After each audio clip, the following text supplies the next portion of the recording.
हम chapter number पढ़ रहे हैं 2, है ना, सेकंड, किसका नाम है POM, प्रिंसिपल्स ऑफ मैनेजमेंट। इसमें 2 बंदे हैं, सब हेनरी फ्योल और FW टेलर है, ठीक है जी। इसका नाम है हेनरी फ्योल। हेनरी फ्योल का, इनको क्या बोला जाता है, father of general management, father of administrative management और फादर ऑफ मैनेजमेंट बोला जाता है, ठीक है। इन्होंने दिए थे 4 फंक्शंस, जिसका नाम है पोडीसी, और बाकी इन्होंने दिए थे 14 प्रिंसिपल्स ऑफ द मैनेजमेंट, ठीक है जी, जो हम आगे पढ़ने वाले हैं। बर्थ प्लेस इनका क्या था, फ्रांस था। प्रोफेशन क्या है, मैनेजिंग इंजीनियर। लाइफ टाइम इनका 1841 से 1925 है। और अभी साथ साथ में पढ़ लेते हैं क्या, कि उनका जो था ना, वो पैसा 15 साल छोटे थे, तो वो आए थे 1856 में, लेकिन बेचारे 10 साल पहले ही चले गए, तो 1915 में चले गए थे, ठीक है जी। उनका प्रोफेशन क्या था, मैकेनिकल इंजीनियर। और उन्होंने FW टेलर ने क्या दिया था, वैसे 4 प्रिंसिपल दिए थे, 7 टेक्निक दी थी हमको, ठीक है।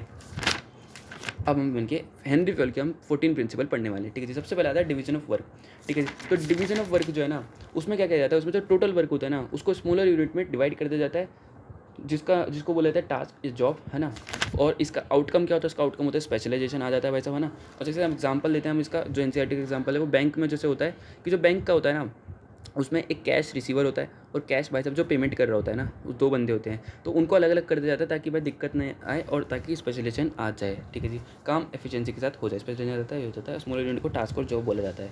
बैलेंस, अब दूसरा आता है बैलेंस पैरिटी ऑफ अथॉरिटी और एंड रिस्पॉन्सिबिलिटी, ठीक है जी। इसमें सब क्या होता है कि आपको प्रॉपर बैलेंस मेंटेन करना होता है। तो हम क्या करेंगे, अगर अथॉरिटी ज़्यादा हो जाएगी तो मिसयूज हो जाएगा, अगर रिस्पॉन्सिबिलिटी ज़्यादा हो जाएगी तो इनफेक्टिव और इनएफिशिएंट परफॉर्म करोगे, और अगर वैसे अगर इक्वल होगा ना, तो अगर सही होगा, फिर क्या होगा, optimum utilisation of power and resources हो जाएगा, ठीक है जी। तो और इसमें क्या होता है, फिर आपका आता है थर्ड डिसिप्लिन। डिसिप्लिन क्या बोलता है भाई साहब, आप 2 चीज़ करो, क्या करो, या तो रूल्स रेगुलेशन ओबे करो, और दूसरा क्या करो, कमिटमेंट भी भाई साहब फॉलो करो, ओबे करो, ठीक है जी। और अगर आपने क्या होगा कि मतलब अगर आपने इसको, अगर इसमें आपने नहीं किया, तो आपका क्या हो सकता है भाई साहब, जुडिशियल एप्लीकेशन ऑफ पेनल्टी, मतलब आपके ऊपर पेनल्टी भी लग सकती है, ठीक है जी। हम ये कर रहे हैं। और हाँ, फिर फोर्थ आता है unity of command. Unity of command क्या बोलता है, कि जो एक बंदा है ना, जो सारे बंदे हैं वर्कर्स, वो एक बंदे से ऑर्डर लेंगे, ठीक है जी। ऑर्डर एंड क्या लेंगे, इंस्ट्रक्शन लेंगे, ठीक है जी।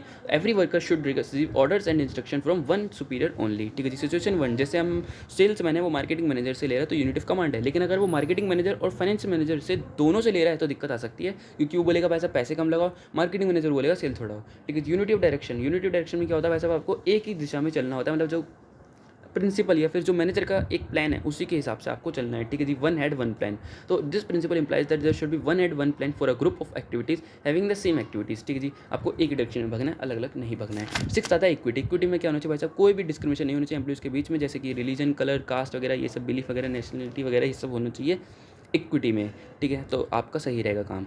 और अगर आपका ऑर्डर, फिर आता है 7 नंबर पे ऑर्डर। ऑर्डर में क्या होता है वैसे, आपकी चीज़ें जो है ना, उसके लिए आपको प्लेस होना चाहिए, मतलब क्या, एवरीथिंग एंड एवरीवन के लिए क्या होना चाहिए, प्लेस होना चाहिए, मतलब वहाँ पे भाई साहब हर बंदा एक उसके लिए जगह हो, और हर चीज़ के लिए एक जगह होनी चाहिए। और साथ ही साथ में क्या है, क्यूमुलेटिवली आपके जो दोनों चीज़ है, वो उस प्लेस पे प्रेजेंट भी होने चाहिए, ठीक है जी। आपका आता है remuneration of employees. Remuneration of employees में क्या होना चाहिए, वैसा ओवरऑल पे एंड कंपनसेशन जो है ना, वैसा वो फेयर होना चाहिए दोनों के व्यू से, किसके व्यू से, एम्प्लॉयज और रेम्यूनरेशन के दोनों के व्यू से, ठीक है जी। और अगर हम सिंपल वर्ड से बोलना चाहे तो जस्ट एंड इक्वल, जितना बनता है उतना दो भाई साहब, ना कम ना ज़्यादा, है ना। इनिशिएटिव मतलब क्या, इंकरेज करो ना एम्प्लॉयज को to take some initiative. In formulating मतलब क्या, formulating and executing the plan, मतलब क्या, उनको प्लान को बनवाने में और एग्जीक्यूट करवाने में उनका इनिशिएटिव लेना चाहिए, ठीक है जी।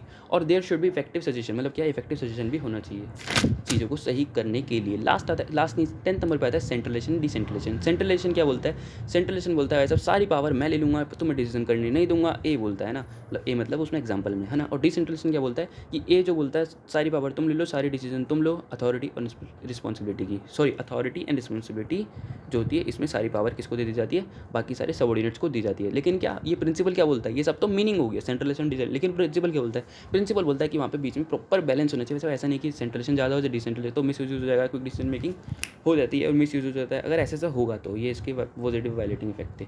स्केलर चेन, स्केलर चेन क्या होता है, फॉर्मल ऑर्गेनाइजेशन में जो फॉलो की जाती है, स्केलर चेन क्या होती है, फॉर्मल ऑर्गेनाइजेशन में फॉलो की जाती है, ठीक है जी। ऑर्गेनाइजेशन जो है, ऑर्गेनाइजेशन में होता है क्या है, ठीक है। ऑर्गेनाइजेशन में क्या होना चाहिए, वैसा ऑर्गेनाइजेशन में क्या होना चाहिए, अथॉरिटी एंड कम्युनिकेशन की एक चेन होनी चाहिए, जो भाई साहब कैसे चलती है, वो टॉप टू बॉटम चलती है। और भाई साहब कौन कौन फॉलो करेगा, सब बंदे फॉलो करेंगे, मैनेजर से लेकर सबऑर्डिनेट तक सब फॉलो करेंगे। जैसे एग्जांपल देते हैं, स्कूल में प्रिंसिपल, वाइस प्रिंसिपल, इंचार्ज, फिर टीचर्स, फिर मॉनिटर्स वगैरह फॉलोअप करने चाहिए। और अगर इमरजेंसी आ जाए तो वैसा भुट्टे जल जाएंगे, है ना। तो वहाँ पे फिर फ्योल ने क्या बोला कि गैंग प्लैंक करके एक उन्होंने दी है, क्या हमको एक इमरजेंसी के केस में शॉर्टकट दिया है। तो क्या होगा वैसे, जो भी 2 एम्प्लॉयज़ है ना, जिस सेम लेवल के 2 एम्प्लॉयज़ हैं, वो आपस में बातचीत करके उस इमरजेंसी में सही चीज़ कर सकते हैं, ठीक है जी। स्मूथ फ्लो ऑफ इन्फॉर्मेशन रहता है, पुअर फ्लो ऑफ इन्फॉर्मेशन भी रहता है, ठीक है जी। वायलेटिंग और पॉजिटिव दोनों हो गए। फिर आता है 12 नंबर पे Esprit day corps. Esprit day corps भाई साहब फ्रेंच वर्ड है, जो किसने मतलब फ्रेंच वर्ड क्यों है भाई साहब, क्यों, क्योंकि वो फ्रांस के थे, ठीक है जी। ये प्रिंसिपल क्या बोलता है भाई साहब, वहाँ पे क्या होना चाहिए, मैनेजमेंट जो है ना वो प्रमोट करेगा, क्या प्रमोट करेगा, टीम स्पिरिट फॉर प्रमोट करेगा किसके लिए, किसकी, यूनिटी एंड हार्मनी की, किसके बीच में, एम्प्लॉयज़ के बीच में, ठीक है जी। एस्पिरिट डे कॉर्प्स का लिटरल मीनिंग होता है यूनिटी इज स्ट्रेंथ, मतलब एकता ही का पूरी शक्ति का पूरा है। और जो मैनेजर है वो क्या रिप्लेस करेगा, आई को वी के साथ रिप्लेस कर देगा, ताकि वो मैं ना करे, वो हम के साथ करे।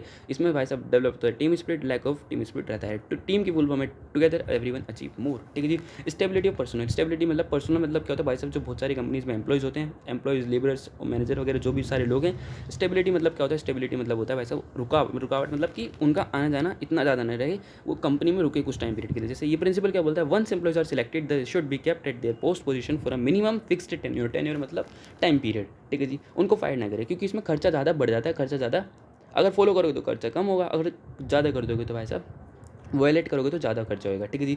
सबऑर्डिनेशन अब लास्ट आता है, लास्ट, ठीक है। Subordination of individual interest to general interest, मतलब ये बोलता है कि वैसा जो कंपनी में ज़्यादा टाइम तक रुक जाते हैं एम्प्लॉयज, तो उनका जनरल इंटरेस्ट की जगह उनका खुद का इंडिविजुअल इंटरेस्ट आने बन जाता है, ठीक है। तो इसमें ये प्रिंसिपल क्या बोलता है कि जो इंटरेस्ट है ना, ऑर्गेनाइजेशन का इंटरेस्ट भाई साहब प्रायोरिटी पे होना चाहिए, किसके ऊपर भाई साहब, इंडिविजुअल के इंटरेस्ट के ऊपर, ठीक है जी। मतलब क्या, पहले कंपनी के बारे में सोचो, अपने बारे में कम सोचो, ठीक है जी। तो कुछ बंदे इधर भाग रहे होते हैं, लेकिन उनको क्या करना है भाई साहब, जनरल इंटरेस्ट की तरफ शिफ्ट करना होता है। इसमें क्या होता है, गोल्स अचीव होते हैं आराम से, और वायलेट करोगे तो भाई साहब सफ़र करोगे ऑर्गेनाइजेशन गोल अचीव करने में।